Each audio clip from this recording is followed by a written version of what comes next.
What's going on, everybody? Welcome to part two, or the second portion of What You're Missing, where I talk about what games I've played. So last week I played, I think, 3 different games. As you might guess, Wildstar was among them. I'll get to that last. I also played Saints Row 4 with Alex, which you might have seen on Twitch. So if you haven't seen that, it's sitting over there. I haven't uploaded it to YouTube yet. I'm not sure if I'll have time this week, but good times, crotch punching. It's hard to beat. So on top of Saints Row, I played The Witcher, the original one. I probably put a few hours into it, 4 or 5 maybe, and it looks beautiful on my computer. It's like I think 7 or 8 years old. 7 years, 2007, yeah, 2014, 7, 14, got it. So for a 7-year-old game, the lighting in that game is really something. You can see like the dawn and dusk.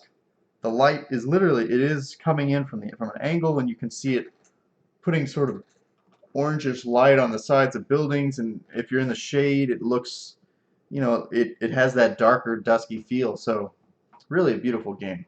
It's a lot more, one thing I noticed is it's a lot more crude than I thought it.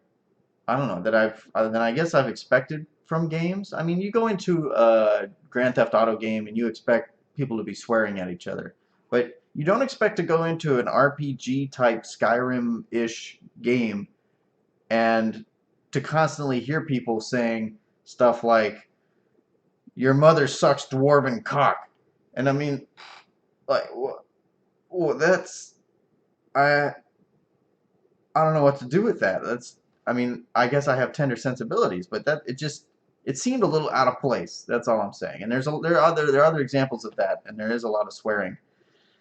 And yeah, it's just threw me for a little bit of a loop. But what I don't like about the game, so the combat's kind of cool. It gets you into the thick of things, and like Skyrim, you have to really get in there and control the sword swings. Not quite to the same degree that Skyrim does it, but there are combos that you can set up, and they're pretty easy to figure out, and a lot of it's mouse driven.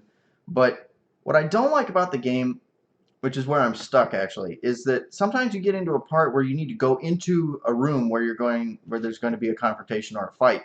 And so I've got a pretty nice computer, and it doesn't take me more than 2 or 3 seconds to load into the room.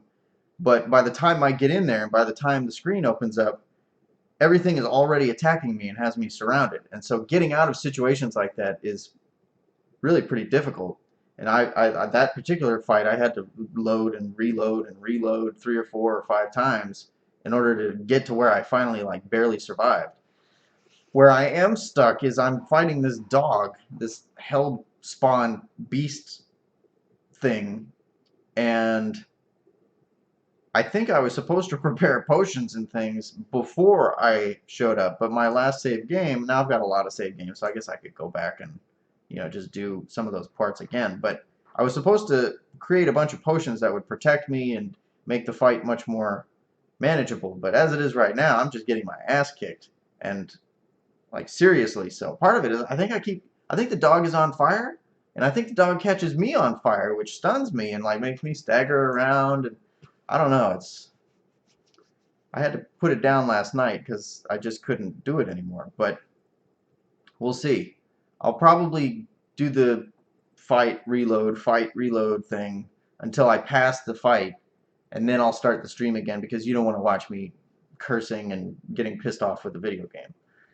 Maybe you do, but it's the same stupid fight over and over and over again. And just to give you a glimpse, it's going to be, God damn it, and motherfucker. That's what it'll look like. So you've pretty much seen what you would see for the first 10 or 15 minutes of the gameplay, and I may just cut that out. Lastly, I played Wildstar, and I know you're saying, of course you did, because you've been playing that every week. And last week, all I needed to do was get 2 dungeons completed at a silver or gold rating, and I have been unable to do that. So there are a number of reasons, and just to go through them, so this is part of the attunement to raid. By the end of this month, our guild is going to start raiding, and if you're not attuned, you're not attuned. So for 3 days, 3 or 4 days this last week, I managed to find a group. First half the week I just couldn't find people to run these dungeons with me because they're hard. And when I did find a group, we didn't even finish the dungeon at all. Like, we just were completely incapable. And sometimes it was the makeup of the group, like if there were too many stalkers or if too many people who didn't have 3 stuns available to them. We just couldn't do very well. Sometimes the first boss would really give us trouble. And this is a guild group, right? And so a bunch of these people are already attuned. And so they're coming on their alts and doing their alts attunement. And I don't know whether they're just not as good on their alt as they are on their main, or whether something else is going on. Part of what I think is going on is a lot of these people, because they got through so early, there were a lot of exploits that made these dungeons much easier, right? So a lot of them are time driven, so you'll have 40 minutes, and if you can't beat the boss after 40 minutes, you are not going to be able to get a silver or higher rating.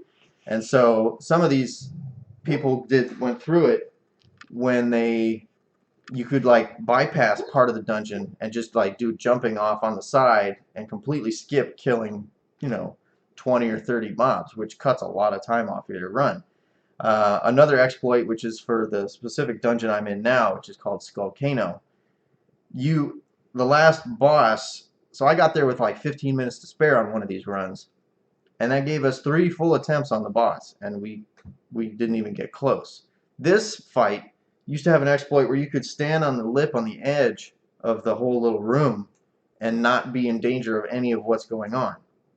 So a lot of people got through just by using these exploits and having it be very simple. And so now when they're coming back, even if they are on their mains and they're trying to run the dungeon normally with the rest of us who are in need, they're not able to do it because they never learned to do it originally, and they never did it when it was as hard as it was intended. So we're just floundering around, and I'm kind of at a point where I've failed enough times that I'm kind of done trying until something changes, because this is bullshit and it's really frustrating. And a lot of the fights, I've got a note here to myself, RNG. A lot of these fights are dependent on what's known as random number generation, or sort of a random factor in the event, where you'll be running along and just randomly the ground will erupt in fire underneath you and it'll kill you, like in one shot. It's not, oh, you should have gotten out of the way. No, like something will happen that you can't avoid or anticipate, because it's just a random part of the event, and that's what adds difficulty to it, is this randomness. And I'm sorry, but if it's that difficult already to have all your efforts wasted because something random happened that is beyond your control and there's no way to avoid, that's just defeatist, and I don't like that. It's making it hard just for hard's sake, right? Not so you can learn and become better. And I don't like that. So I'm a little frustrated, obviously, but yeah, that's all I got. So thanks for tuning in. Thanks for watching. Like I said yesterday, a lot of the videos, I've been streaming more and more recently, so if you want to see what I've been up to and watch some of that, there's a lot of it that's on Twitch in the recorded or archived section that is not being uploaded to YouTube, either because I don't think it's not between me and someone else, or it's not something new or something that I just thought would be really funny to share or fun to share. But if you need entertainment and you want to go and watch that, go over to Twitch. Obviously, there's stuff on YouTube here. There's stuff going on the blog. I will try to post my streaming schedule, not this week because I've got a lot going on this week, and I've got a wedding that I'm in at the end of this week. So maybe next week I'll figure out and nail down what nights and at what times I'm going to be streaming. So if you want to watch, you know what time you need to set aside. All right? Thanks for watching. I appreciate it. It's always good to see that people are kind of enjoying what I'm doing here. If you have any suggestions, or if you want to interact with me at all, by all means, leave a comment, shoot me an email. I don't care. Follow and hit me up on Twitter. I like people who interact with me. I'm very chatty. So there you have it. Thanks for tuning in, and I will see you next week.